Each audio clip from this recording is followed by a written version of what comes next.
¿Qué tal amigos? Bienvenidos una vez más a Café Coloquio. Con ustedes, Mauricio Aguirre y Raúl Cortés.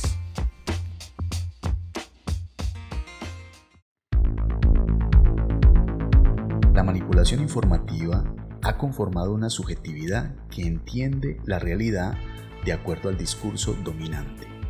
En un contexto en que el control sobre la población se da de forma indirecta e encubierta, el poder encuentra una manera sutil y eficaz de influir sobre la sociedad. Los grandes medios no solo actúan monopolizando el espacio informativo y ocupando los principales lugares en los que se desarrollan nuestras relaciones sociales. Necesitan además influir sobre la población de una manera más intensiva, constituyendo un conjunto de discursos que una parte importante de la sociedad acabará aceptando. ¿Quién está detrás del poder? ¿Quiénes deciden el destino de la humanidad? Ellos viven mientras tú estás durmiendo. ¿Qué tal, Raúl? Bienvenido a esta tercera temporada. Tercera temporada ya. ¿Qué tal, Mauricio? Sí, ya tercera temporada y qué mejor que empezar con un tema bien interesante como el cine. Pero ¿qué te parece si nos tomamos primero un cafecito? Buena idea, tomémonos el café. Pues sí, Mauro, un buen tema y bien interesante para las personas que son cinéfilos o que les gusta el cine, de pronto como a nosotros, de toda clase, porque sabes pues que el cine, el séptimo arte, es muy amplio en temas y en cantidad de tópicos que trata el cine. Claro que sí. Sin duda hemos escogido una película que se convirtió en una película de culto y que sigue resonando ya 3 décadas después, incluso un poco más de 3 décadas, claro. Y todavía nos sigue sorprendiendo el mensaje. A mí me sorprendió mucho. Claro que sí, la película, y es interesante, es importante el tema para que hagamos el coloquio del día de hoy. Es una película de 1987. Realmente se estrenó en noviembre del 88. Es una película cuyo título en inglés es The Daylight, pero que en español para Latinoamérica se tradujo como Ellos viven. Ellos viven. Película interesante. Como tú decías ahora y te adelantabas un poco, es una película de culto. Pero bueno, ¿quién está detrás de esta película y por qué nos convoca hoy como un tema de reflexión, de discusión, de análisis? Hablemos primero de quién es el productor, el director, guionista detrás de esta película. Estamos hablando de la película, como decíamos ahora, Ellos viven, título para Latinoamérica, y el director, el guionista y el compositor inclusive de la música es el señor John Howard Carpenter, más conocido como John Carpenter. ¿Quién es John Carpenter, Mauro y oyentes? Es un personaje muy interesante, como te decía, pues yo desde pequeño, quisiera hacer un paréntesis, crecí pues como en la cultura del cine.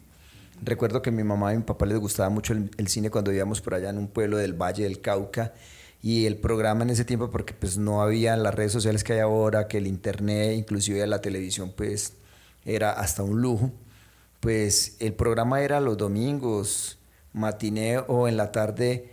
Mis padres iban al cine y íbamos toda la familia, y yo crecí en una familia donde veíamos películas, que empezamos viendo películas de vaqueros, películas de chinos, que decíamos de chinos de karate. Ajá. Y películas de luchadores mexicanos. Un saludo para nuestro oyente de México, pero crecimos viendo las películas mexicanas también. Así es, como lo dices, era un programa de los domingos. Yo recuerdo que viviendo en una población que se llama Quimbaya, en el eje cafetero en Colombia. Quindío, sí. Una de las cosas que hacía yo los fines de semana, los domingos, era que me iba para cine, pero yo sí iba solo. Mi padre en aquel entonces me daba 500 pesos y eso me alcanzaba para entrar a matiné, y después salía y me compraba una gaseosa y una arepa de queso.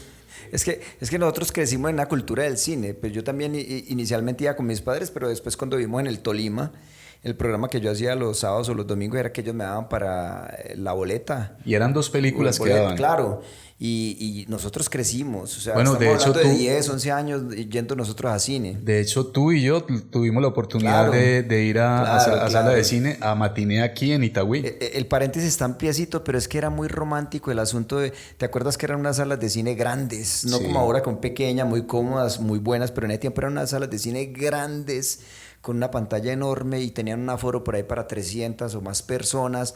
Me acuerdo que unas sillas muy duras, muy rígidas, pero uno aguantaba ahí la hora y media, 2 horas de película. Entonces, contextualizándonos de dónde venimos y que nos gusta el cine, y como te decía yo ahora, Mauro, no solamente el cine independiente, me gusta el cine de acción, el cine de terror, los slasher, los thriller, el gore también inclusive me parece interesante, todos esos géneros. Claro, y aquí... Y las series que están ahora muy de moda con las plataformas. Claro, pero bueno, aquí estamos hablando de John Carpenter, o Carpenter más bien.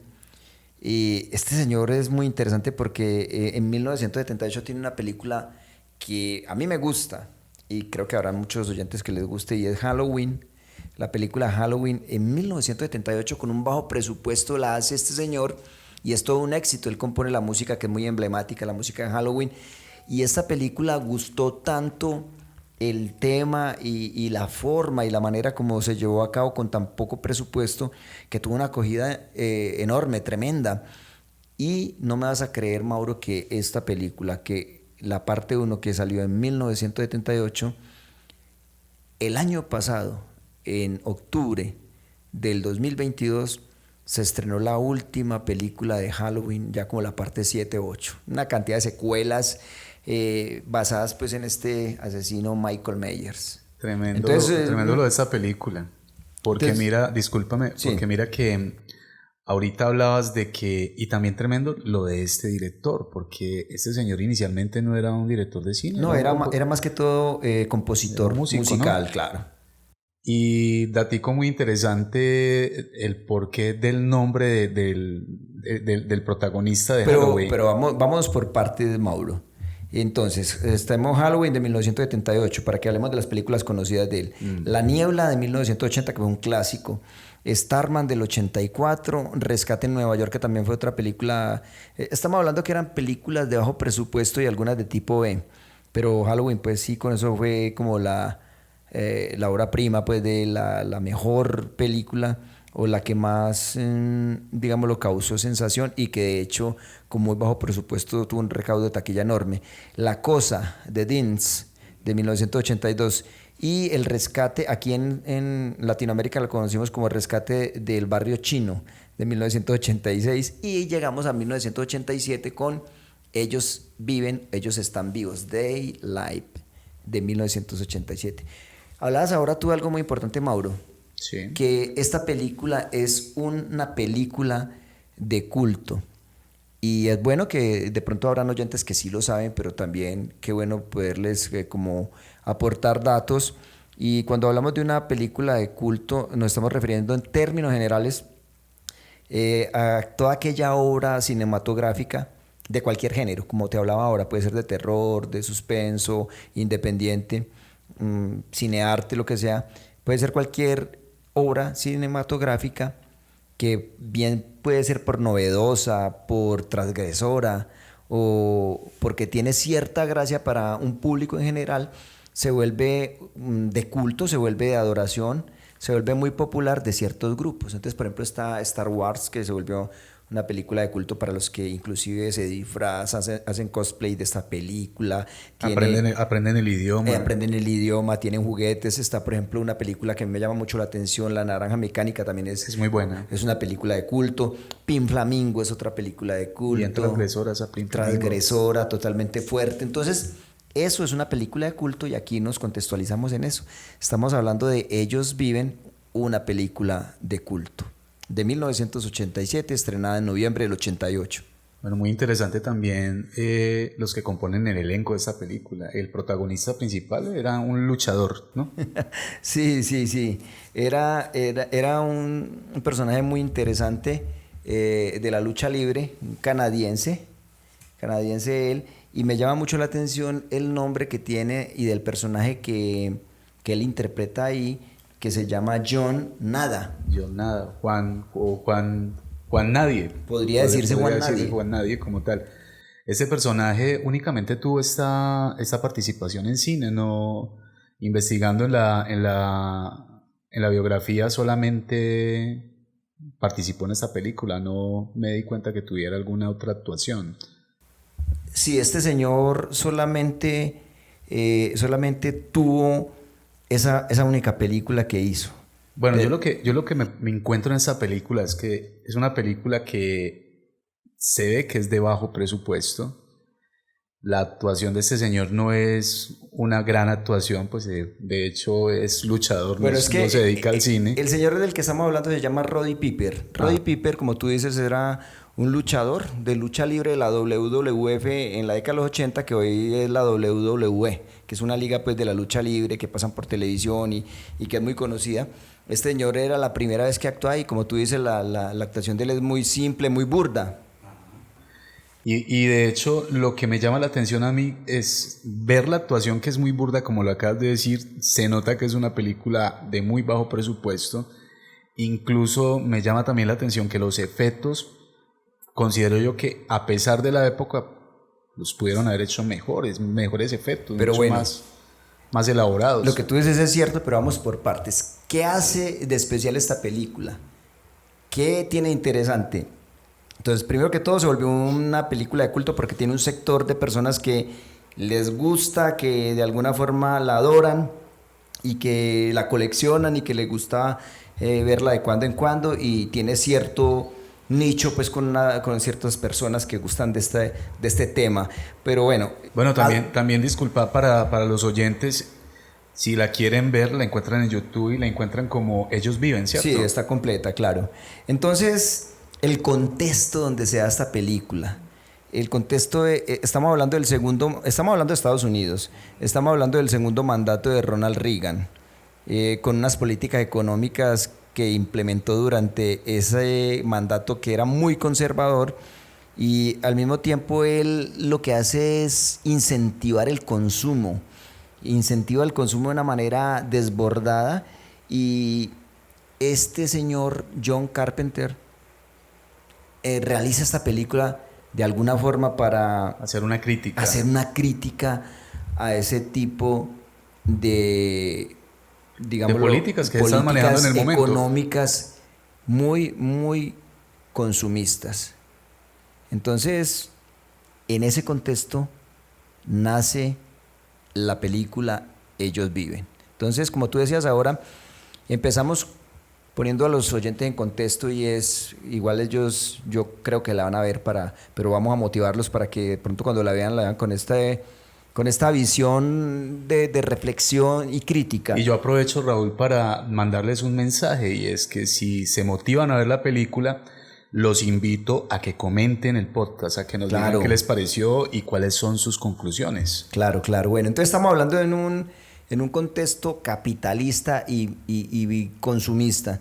Entonces, John Carpenter pone a un personaje, como veíamos ahora, Roddy Piper, señor luchador, a protagonizar esta película con el nombre de John Nada. O sea, Juan Nadie. Entonces, contextualizando, este hombre llega a Los Ángeles. Un marginado. Es marginado, llega a Los Ángeles con su morral, inclusive con su sleeping o su carpa ahí, buscando trabajo. Llega de un despido masivo que tuvo en la ciudad en la que él vivía, creo que de Detroit. Sí, parece que sí. Y llega a Los Ángeles. Está en Los Ángeles buscando trabajo y da por allá con una construcción, conoce a un tipo, a otro personaje muy importante ahí que se llama Fran Armitage, que es interpretado por un actor muy conocido, Keith David. Y este señor le dice que si no tiene dónde quedarse, lo invita donde él se queda todas las noches, y lo lleva, hombre, a un lugar como una especie de refugio en las periferias de la ciudad de Los Ángeles, una zona abierta donde viven personas que allá en Estados Unidos les dicen sin techo, ¿no es cierto? Que nosotros aquí llamaríamos personas en situación de calle. Entonces él se queda allí y hay una cantidad de gente habitando el lugar en unas situaciones muy precarias, pasando necesidades, dificultades, pero entonces hacen comida para todos, hay una iglesia ahí protestante que los apoya, que queda al lado, y resulta que la única entretención que tienen, ¿cuál es? Un televisor viejo, ¿no es cierto? Entonces hay algo muy curioso allí, y es que cuando ellos están viendo televisión, estarán viendo un programa, de hecho, este Carpenter es muy punzante y muy agudo en la crítica, muestran siempre unos comerciales donde la gente dice sentirse bien porque tienen esta ropa, porque están hablando de la temporada, de la moda, de todo esto. Ese consumismo El voraz. consumismo, y resulta que cuando están viendo su programa, se daña la emisión, hay una interferencia y empieza a hablar un tipo que les está mandando un mensaje, ¿cierto? ¿Te acuerdas de eso? Así es, sí, claro. Les está diciendo que los están manipulando, que ellos tienen el poder, pero habla así como en términos impersonales. De alguna manera, para contextualizar la película, este personaje, al parecer, podríamos decir que es como parte de una resistencia. Logra infiltrar la señal de televisión. Exacto. Y alcanza a mandar un mensaje que logra durar unos segundos hasta que lo sacan del aire. Y sigue el programa normal. Entonces, pero ¿Sabías que pasó algo parecido en Estados Unidos, pero en la realidad que lograron intervenir la señal de televisión y se encuentra en YouTube un mensaje incluso como en código, pero lograron hacer eso de alguna manera en Estados Unidos? Pero qué interesante, claro, y por algo también él lo toca ahí Carpenter en esta película. Entonces, este señor, como tú dices, es parte de la resistencia, es una persona que tiene como un conocimiento, les está informando a la gente que ve ahí que despierten, que escuchen, que miren realmente de la manera como los están manipulando. Pero como tú dices, dura unos cuantos segundos porque vuelven otra vez y le cortan la transmisión. Pero bueno, en todos esos ires y venires, en la iglesia que queda al lado, John Nada o Juan Nadie, en español, escucha un coro de esa iglesia ensayar. Estamos haciendo un poco de spoiler aquí, pero bueno, vamos a entrar ahora más bien como a analizar. Pero bueno, Juan va a la iglesia esta protestante a ver el coro que está ensayando. Cuando entra por la parte de atrás y mira como fisgoneando pues por un agujero, se da cuenta de que no hay ningún coro, que es una grabación y hay una gente con unas cajas hablando ahí de temas que él no entiende. Finalmente se asusta, retrocede y se tropieza con unas cajas. Cuando se para, aparece ahí el predicador ciego. Un predicador ciego, él se asusta y le dice que él ya iba de salida y bueno, se va nuevamente, sigue las dinámicas normales, pero esa noche o a la noche anterior hay una redada de la policía. ¿Te acuerdas? Sí, porque al parecer estaban buscando dónde estaba, por decirlo de alguna manera, de dónde salía esta transmisión y de dónde se juntaba esta célula de la resistencia. Bueno, esa célula de resistencia, esa transmisión la estaban haciendo desde esta iglesia. Entonces llegan y hacen la redada, acaban con todo. Algunos se logran esconder junto con John Nada. Y al otro día pues salen, todo está destruido, el campamento donde ellos se quedaban, todo quedó en ruinas, pero él tiene cierta curiosidad y va, y ahí es donde viene la parte pues como interesante de la película. Él tiene cierta curiosidad por la caja con que se tropezó, por lo que allá hablaban. No, además él logra ver una cantidad de cosas extrañas. Sí, sí. Incluso él logra ver cómo fabricaban unos dispositivos allí, que es de lo que vamos a hablar a continuación. Claro. Entonces tomamos un cafecito, toma un poquito de café. Entonces, se encuentra con una caja, se lleva la caja porque la policía estaba rondando por ahí, y en un callejón de la ciudad, él empieza y destapa esa caja a ver qué era lo que había ahí, y se encuentra con unas gafas de sol, lentes oscuros, unas gafas estas oscuras para sol. Que por cierto se ve muy desmotivado en la película, sí, porque tal vez iba a encontrar algo distinto algún allí. Dispositivo especial o algo, encuentra las gafas, las esconde y deja unas para él. Lo curioso aquí de la película empieza cuando él se pone las gafas oscuras, los lentes oscuros. Resulta que empieza a ver otra realidad.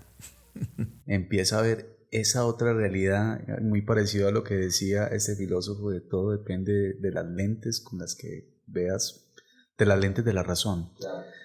Él empieza a ver otra realidad después de que se coloca esas gafas. Tenían el poder de mostrar por decirlo de alguna manera, la verdadera realidad. Otra realidad. Otra realidad. Porque O lo que están ocultando a lo que se simple vista. ocultaba de la realidad, digámoslo, más inmediata. O ese mensaje que va por debajo del umbral. Exacto. Entonces, cuando él se pone esas gafas, es muy interesante porque él mira una publicidad que sin las gafas es lo más de interesante. Cuando se pone las gafas dice obedece. O mira otra donde hay una mujer en la playa, un destino turístico todo hermoso, y cuando se pone las gafas, ¿qué es lo que ve? Creo que Es multiplícate, cásate y reprodúcete. Y reprodúcete, eso. Después se pone la gafa y ve otro letrero para que dice consume. Finalmente también veo otro donde dice Compra. no cuestiones la No autoridad. cuestiones la autoridad. Entonces entra a una revistería y coge las revistas que vemos con toda esta publicidad y casi todas las hojas que dice consume, consume. Ve otro letrero por allá que dice ve más televisión. Y lo más interesante. Cuando empieza a mirar las personas. ¿Ves la diferencia? Que habían unas personas que con las gafas las veía normal. Pero habían otras que eran como una calavera. Una calavera. Pero son unos aliens. Entonces él con esas gafas puede ver otra realidad, ve ese mensaje que hay en todas las vallas publicitarias, que tú ves una familia feliz, que tú ves una mujer en la playa, un tipo tomando cerveza con amigos, pero resulta que cuando te pones las gafas todo lo que ves consume, no cuestiones la autoridad, compra, obedece, está dormido o mantente dormido es la palabra. Y lo otro, mantente en confort, ve más televisión. Por eso el título de la película, Ellos viven mientras nosotros dormimos. Él logra con esas gafas ver esa otra realidad y pues podríamos darle muchas interpretaciones. Una de estas tal vez muy de conspiración, donde podríamos tener en cuenta los muy famosos reptilianos, que es una raza extraterrestre que está dominando y que nosotros somos como una especie de ganado para ellos, ¿no? Pero también podemos tener una interpretación distinta y es esa crítica, Raúl, al consumismo, a ese capitalismo voraz. Bueno, es que como decíamos, cuando él se pone las gafas, ahí esta película nos está mostrando algo sobre la verdad aparente y la verdad escondida. Pero también es un comentario muy brillante que hace Carpenter en torno a la búsqueda de verdades. Lo que hablamos ahora no es solamente una verdad. Este hombre, John Nada, está en una búsqueda, es un personaje marginado por el mismo capitalismo y está en una búsqueda de esas verdades y las gafas están tipificando la posibilidad de ver otra verdad más allá de la verdad aparente. Y eso es lo que nos sigue pareciendo interesante en esta película. Y miras que hay el mensaje que hay ahí como entre líneas. Hay un momento una escena en la que él está hablando con el compañero que lo lleva a este refugio y él tiene fe en el sistema antes de las gafas, tiene fe en ese país, tiene fe en el sistema y espera una oportunidad y que la vida le cambie, ¿no? Ya finalmente cuando ve esa realidad o esa otra realidad con las gafas, pues cambia completamente su perspectiva. Sí. Lo que tú dices, Mauro, es que los lentes oscuros revelan a un obrero frustrado, con un sistema que lo aplasta, como tú estás diciendo. Aunque él tiene esperanza, es un sistema que lo aplasta, que el sistema es inhumano, literalmente inhumano. Todo el sistema económico y político está denominado por una especie alienígena como fascista. Nos quiere mostrar pues aquí George Carpenter, como tú decías, podría haber utilizado unos efectos especiales mejores, pero lo hace así adrede. Entonces, tú sabías que él se basa, para esta película se basó en un cuento llamado como algo así, Las 8 de la mañana en punto, algo así, de un señor Ray Nelson, que habla del tema y él lo que hizo fue como ampliar esa idea cuando crea pues este personaje excluido, John Nada, que al ponerse estas gafas empieza a ver la realidad del sistema que lo aplasta, el capitalismo que lo tiene sumergido en la miseria. Y también hay una crítica que se logra visualizar en la película, Raúl, y es que algunas personas, específicamente en el concepto de la película, algunas personas están de acuerdo con lo que están haciendo estos alienígenas y están apoyándolos por un beneficio. No les importa el destino del resto de las personas, del resto de la humanidad. Están como del lado de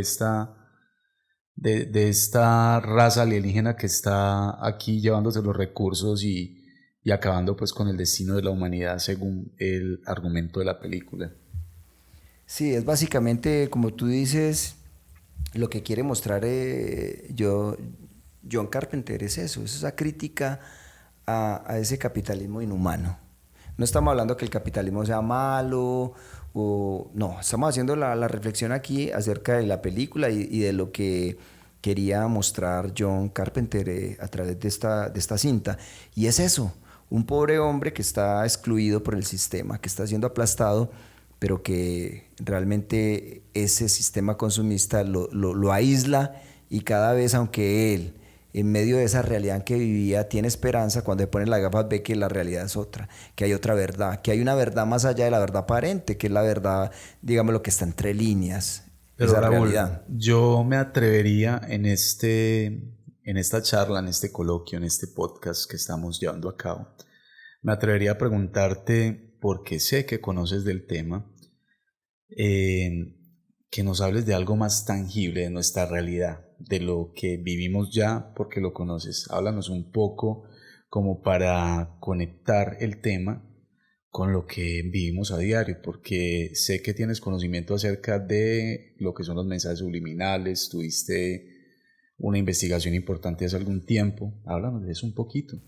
Bueno, lo que pasa es que, como tú lo dices, hay ciertos mensajes subliminales en mucha publicidad, inclusive, no voy a hablar que de música rock ni nada de estas cosas, pero sí hay, y está comprobado inclusive desde el neuromarketing o desde el marketing, la psicología del marketing y todo esto.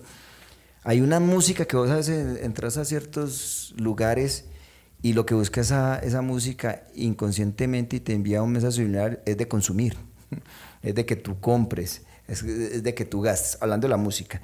Y ya hay una serie de disposición en las cosas que venden en los supermercados, y no sé si te has dado cuenta por qué ciertos productos están a la altura de tu vista, por qué otros productos están más abajo y por qué otros productos están abajo del todo, ¿cierto? Entonces mira que ahí ya empieza de alguna manera una manipulación desde el consumismo, de una manera sutil y de una manera subliminal, que tú sabes que subliminal quiere decir como por debajo del umbral. Debajo del Lo que tú umbral. no alcanzas a captar conscientemente, el inconsciente sí.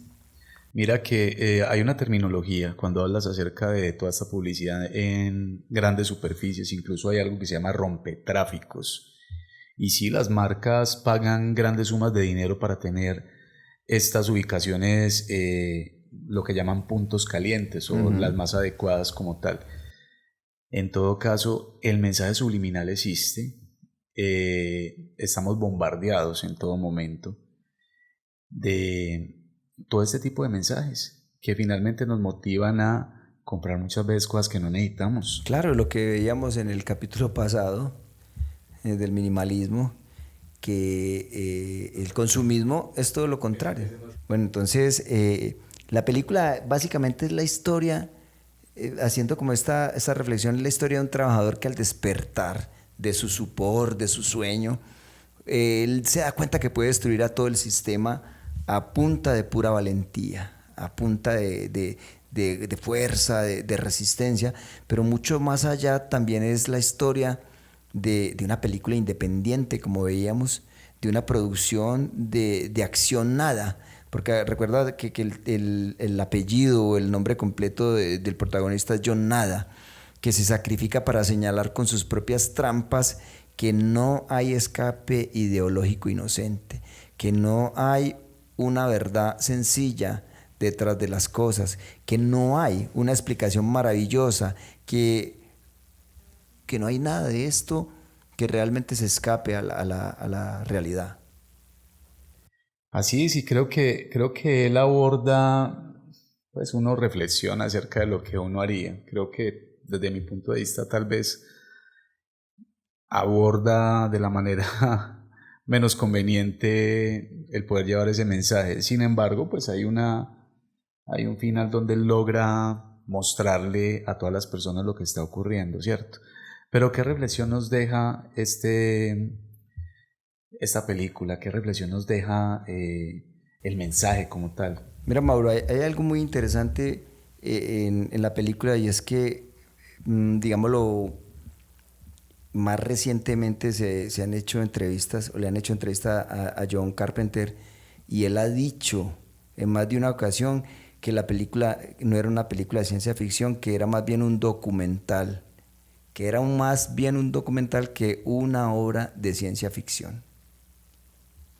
Entonces, Daylight o Ellos Viven es esencialmente una fábula que tiene ahí en el punto de mira a la sociedad consumista de su tiempo. Estamos hablando de la década de los 80. Esta película no hay que verla desde el punto de vista tan literal, sino también desde una óptica más bien como metafórica. Él nos ubica en un mundo consumista que a través de los lentes del personaje se vuelven monstruosos. Ese consumismo se vuelve un monstruo.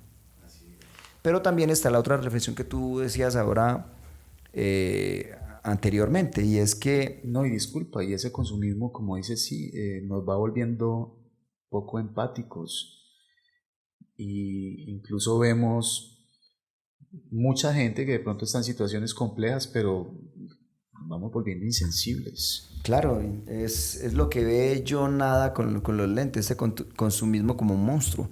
Entonces, hay otra interpretación también, otra reflexión que pueden hacer muchas personas, y es la interpretación literal. Es decir, que asume que somos gobernados por unas élites que no son de este planeta, o sea, son extraterrestres, tal vez reptilianos o anunnakis, que viven de la energía de los seres humanos y que de alguna manera se alimentan del sufrimiento de la humanidad.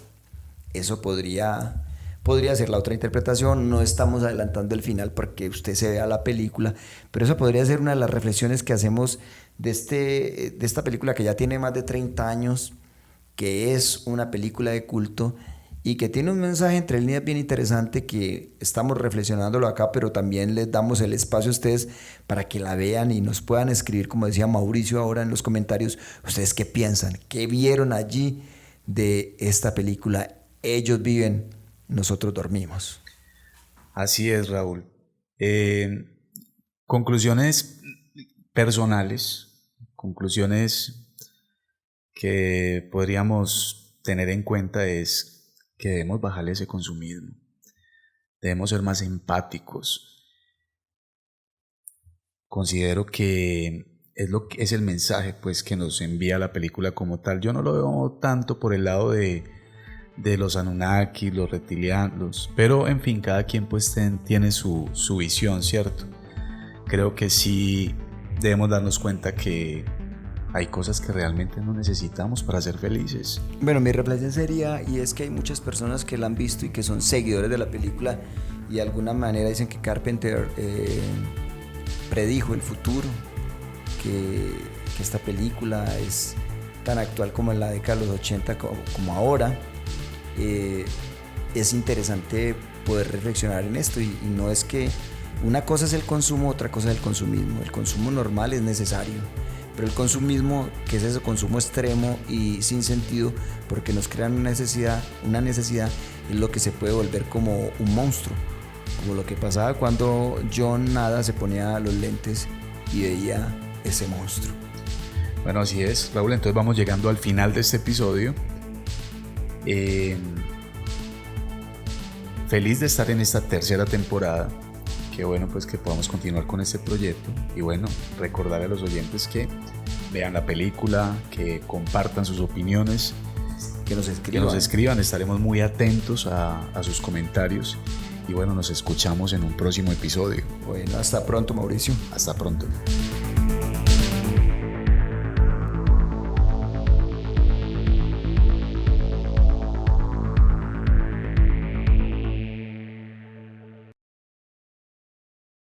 Acabas de escuchar Café Coloquio Podcast.